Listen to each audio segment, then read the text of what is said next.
Paru-paro pa.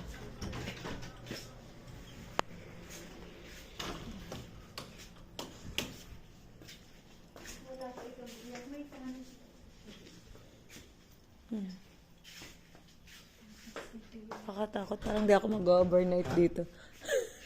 Ano, aparador.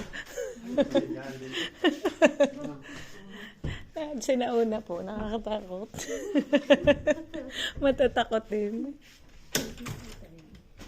Pagilip na po. May other exit din. Ganda.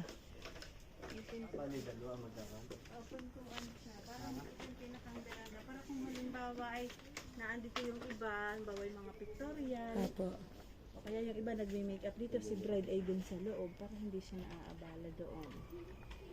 Ito pong isa ay. Ayan yung exit. Exit din po. Para hindi dun dadaan sa kwarto.